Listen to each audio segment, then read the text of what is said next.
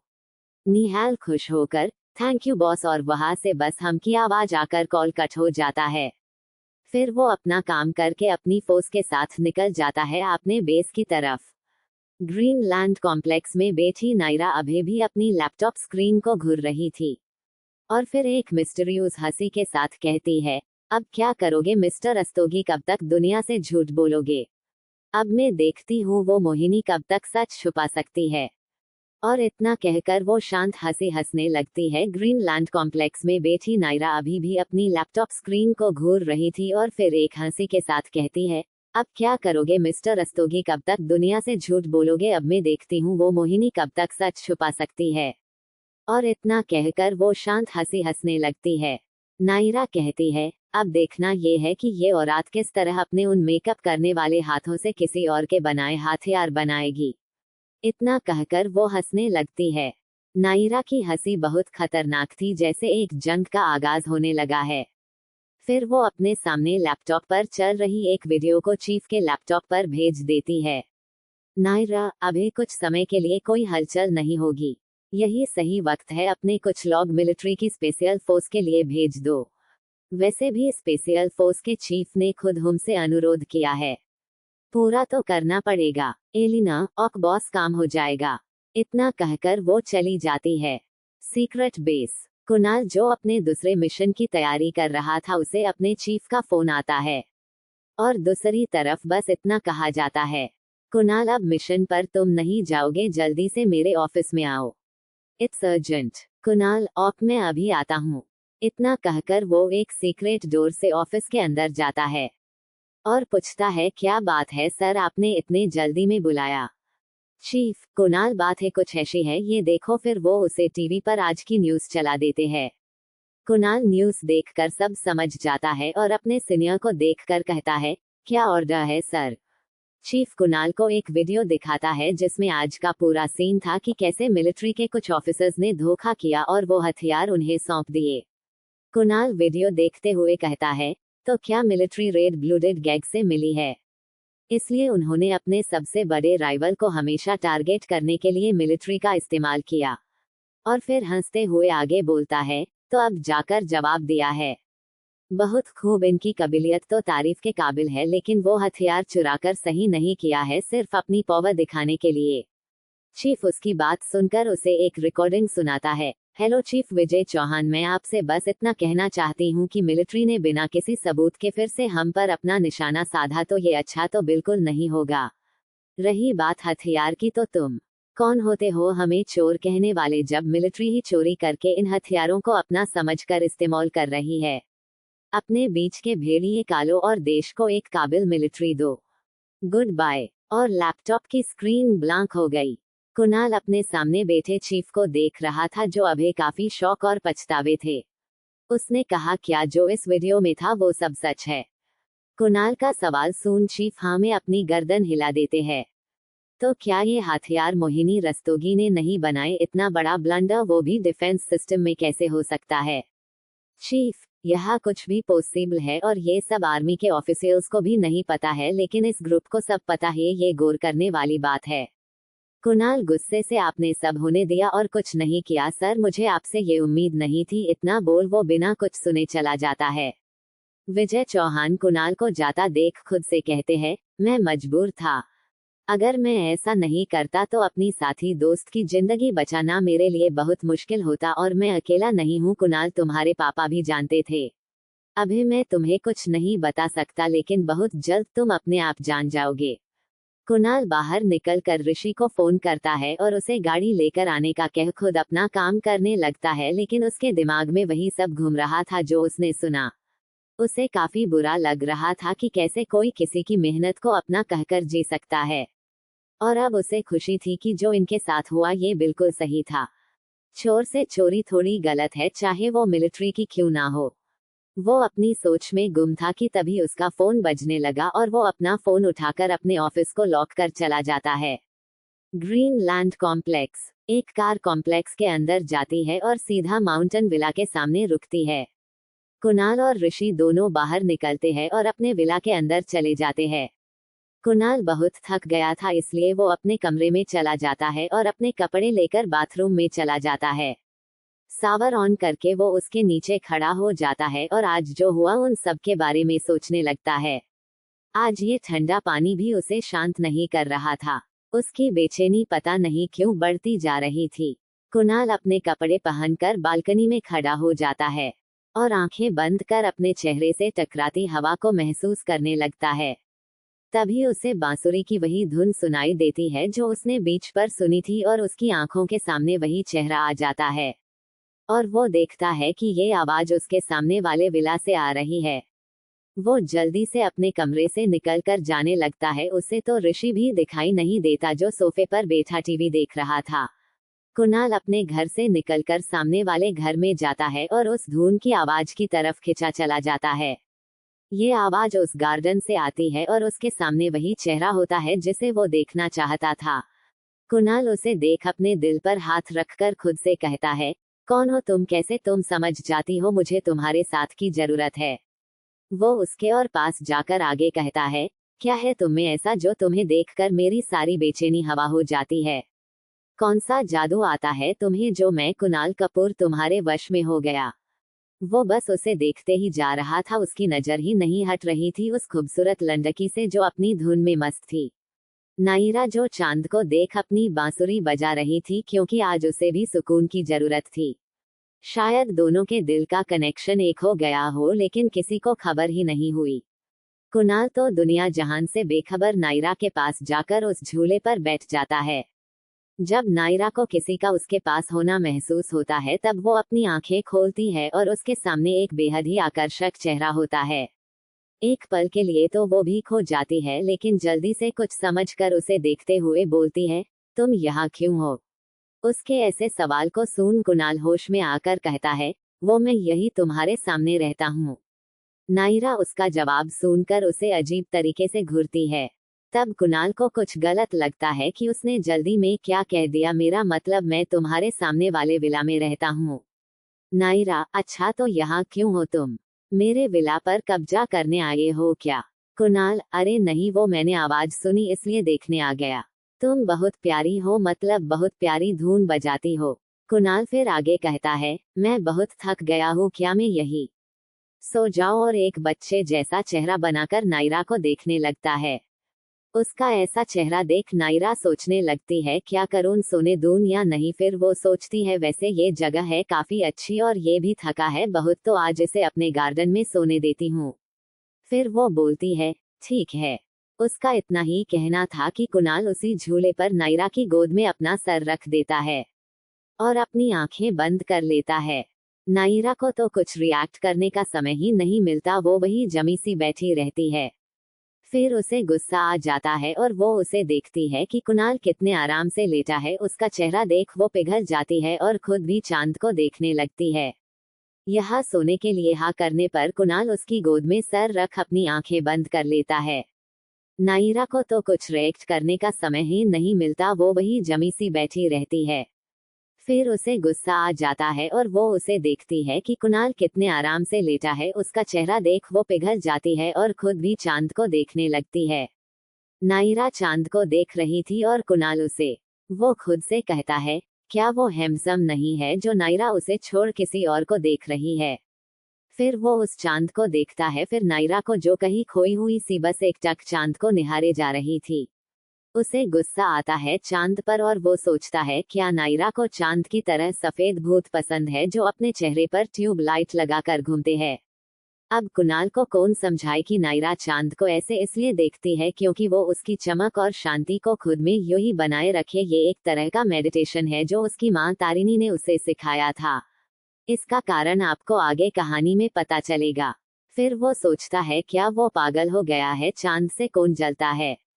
और फिर से नायरा को देखते हुए मन में कहता है, मेरी नायरा की चमक के आगे ये चांद भी फिका है। और एक प्यार भरी मुस्कान उसके होठों पर आ जाती है। वही दूर खड़ा ऋषि और श्री उन दोनों को अजीब ढंग से देख रहे थे। श्री तो कुछ काम से बाहर गया था और अपनी बॉस का ये रूप देख उसे तो सदमा ही लग गया था। लेकिन ऋषि बहुत खुश था अपने दोस्त के लिए और वो उन दोनों के इस प्यार भरे पल को अपने फोन के कैमरे में सजाकर रख लेता है और श्री को लेकर चला जाता है। कुणाल सोचता है क्या करूं ऐसा कि नायरा मुझे देखे, तभी उसे अपने सामने नायरा की खुली हुई कमर दिखती है और उसे शर्म आने लगती है। वो सोचता है कि उसने तो ध्यान ही नहीं दिया कि नायरा ने क्या पहना है, क्योंकि उसकी नजर तो हमेशा नायरा के चेहरे पर रहती है। फिर वो गौर से नायरा को देखता है, उसने स्लीवलेस क्रॉप टॉप और हॉट पेंट पहना हुआ था। उसका इतना सेक्सी फिगर देखकर कुणाल का तो गला सूखने लगा था। उसके कंधों पर लहराते बालों की खुशबू उसे मदहोश कर रही थी, लेकिन वो जल्दी से खुद के इमोशंस पर काबू करता है और एक गहरी सांस लेता है और सोचता है कि क्या मैं एक बार उसकी कमर को किस कर लूं, लेकिन अगर नायरा गुस्सा हो गई तो वो मुझे अपने आसपास भटकने भी नहीं देगी। नहीं ऐसा हुआ तो मेरा क्या होगा, मेरी नाव तो पानी में उतरने से पहले ही डूब जाएगी। फिर उसके हाई आईक्यू और ईक्यू वाले दिमाग में एक सिल्ली सा आइडिया आता है और अपनी आंखें बंद करके वो सोने का नाटक करते हुए उसकी खुली पतली कमर को हग कर लेता है। इससे नायरा को एकदम से अजीब सी फीलिंग आती है, लेकिन वो गुड और बैड टच को पहचानती है, इसलिए जल्दी नॉर्मल होकर कुणाल को देखती है जो बच्चों की तरह उसकी कमर से लिपट कर सो रहा है। अचानक ही नायरा की उंगलियां उसके बालों को सहलाने लगती है। वो खुद अपने इस अकेशन से शॉक में थी, लेकिन फिर कुणाल को देख सब भूल जाती है। कुणाल जो सोने का नाटक कर रहा था और नायरा को खुद में महसूस करने में व्यस्त था। जैसे ही उसे नायरा की उंगलियों की गर्माहट अपने बालों में महसूस होती है तो वो बहुत खुश हो जाता है और उसे बहुत सुकून मिलता है। कुणाल को पता ही नहीं चलता वो कब सो जाता है और नायरा भी ऐसे ही करते करते सो जाती है। मॉर्निंग सुबह के 7 बजे जब सूरज की किरणें कुणाल के चेहरे से जा टकराती है तब जाकर उसकी आंखें खुलती है और आंखें खोलकर उसके सामने वही खूबसूरत चेहरा होता है जिसे वो अपनी पूरी जिंदगी भर ऐसे ही देखना चाहता है। वो उठकर नायरा को देखने लगता है जो अभी भी उसी पोजीशन में सो रही थी। अब उसे खुद पर गुस्सा आ रहा था कि उसकी वजह से नायरा को पूरी रात ऐसे ही सोना पड़ा, लेकिन एक तरफ खुश भी था ये जानकर कि नायरा को उसकी कितनी केयर है। वो नायरा को अच्छे से झूले पर सुला देता है और वो भी उसके साथ लेट जाता है और उसके सर को सहलाने लगता है। उसके ऐसा करने से नायरा के चेहरे पर प्यारी सी मुस्कान आ जाती है और वो सोते हुए ही कुणाल को गले लगा लेती है। उसके इस मूव से कुणाल के दिल की धड़कन और भी तेजी से धकने लगती है। फिर वो अपने मन में सोचता है क्या यही प्यार है जिसमें किसी का उसके साथ होना ही उसकी जन्नत बन जाती है, और ये प्यार भरे पल उन खूबसूरत यादों के खजाने में हमेशा कैद रहते हैं। दोनों के दिलों में प्यार ने दस्तक दे दी है, एक अनजान है इन सभी रिश्तों से तो दूसरा समझने लगा है कि प्यार कितना खूबसूरत है। नायरा को देखते हुए वो भी उसे गले लगा कर सो जाता है। 2 घंटे बाद सुबह के 9 बजे जब कुणाल नहीं आता वापस तो ऋषि खुद नायरा के घर चला जाता है, लेकिन उसे अंदर कोई नहीं दिखता तो वो फिर से गार्डन एरिया में जाता है और 2 प्यार करने वालों को इस तरह देखने के लिए खुद को कोसता है। ऋषि बड़बड़ाते हुए मैं तो इसे प्यार के मामले में फट्टू समझता था, लेकिन ये तो तोप निकला। गोद से अब सीधे अपने सीने से लगाकर सो रहा है। फिर उसे एक आइडिया आता है और उसे एक शरारत सूझती है तो वो झट से अपना फोन निकालकर उन दोनों लोगों की फोटो खींच लेता है और मन ही मन हंसते हुए कहता है अब देख कुणाल तुझे मैं कैसे ब्लैकमेल करता हूँ, और एक बड़ी सी स्माइल लेकर जैसे ही पलटता है तो किसी से टकरा जाता है।